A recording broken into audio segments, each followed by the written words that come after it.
This is part 2 of a 4-part series on evaluating and treating the TMJ.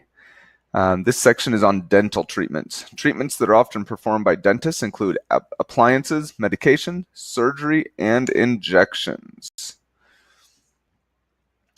The first dental treatment I'll discuss is appliances. I'll go into some detail, but only enough to have an overview of what they can do, some of the people who need them, and what options there are.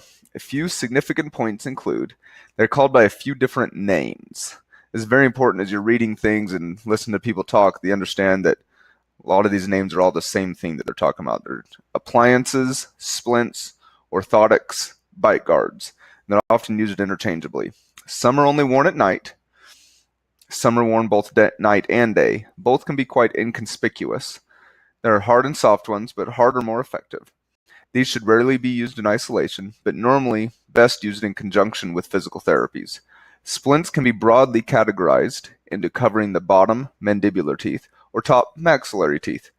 Full coverage means that it covers all the mandibular or maxillary teeth. It doesn't cover both.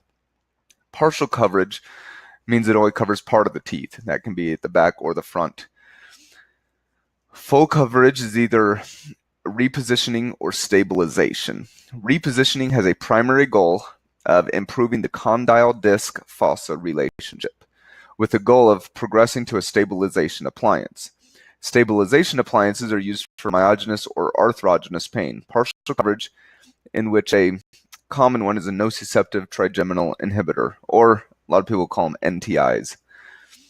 There are two quick ways to determine possible need for an appliance. First, if the patient only has pain in the morning, a full coverage stabilization appliance is best. The pain they feel in the morning can be at the TMJ, ear, headache, or teeth. The second way to determine if an appliance is needed is by performing what I call the Mannheimer test. I learned it from Dr. Jeffrey Mannheimer and have not read it described anywhere else. Thus, I call it the Mannheimer test. Dentists in his area refer patients to him so he can tell them if they need an appliance and what type. So he's very good at evaluating this.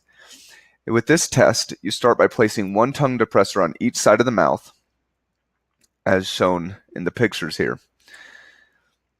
And you ask the patient to bite down. If the symptoms the patient is experiencing, pain, popping, clicking, are alleviated, then this is a good indication an appliance may be helpful.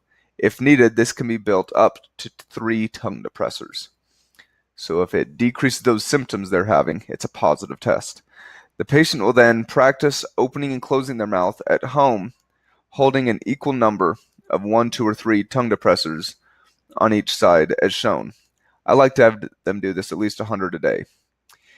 If the patient improves and maintains sufficient improvement by doing the Mannheimer exercise, then continue this until full improvement is made. If the patient has a positive test but is not improving, then a repositioning appliance is indicated. The theory behind the Mannheimer test is that the tongue depressors improve the disc-condyle fossa relationship, thus preventing anterior displacement upon occlusion.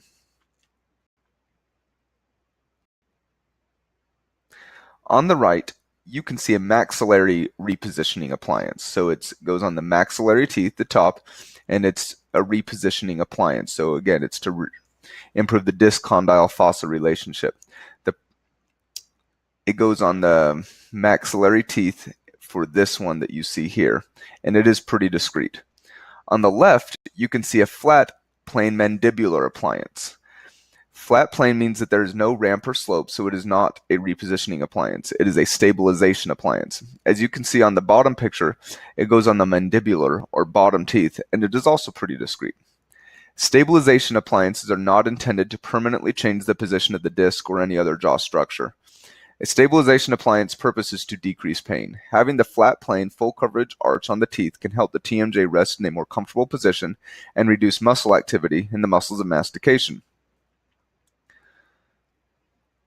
The types of appliances you'll see most of if you're a dentist who doesn't perform these, or a physical therapist, is the preference of the dentist who forms them that you share the patient with. If you share patients with many dentists, then you'll likely see a variety.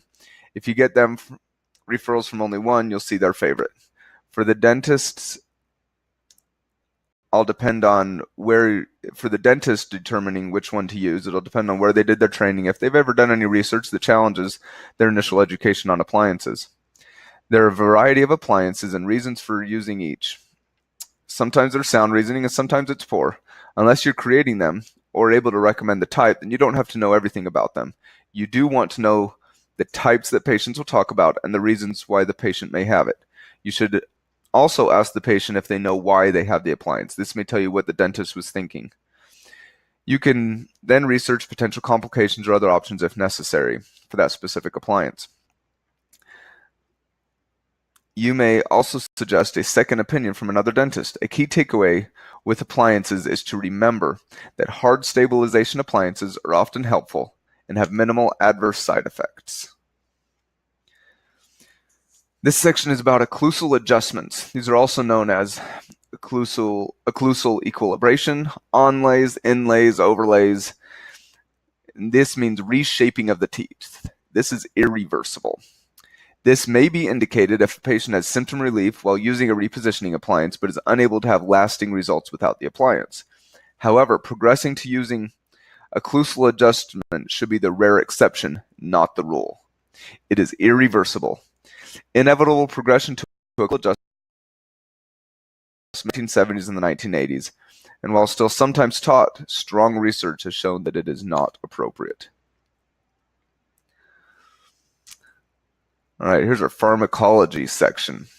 Aspirin, NSAIDs, and muscle relaxants, gabapentinoids, glucosamine and chondroitin, TCAs, SSRI, which are selective serotonin reuptake inhibitors, and SSNRIs, which are selective serotonin noradrenaline reuptake inhibitors,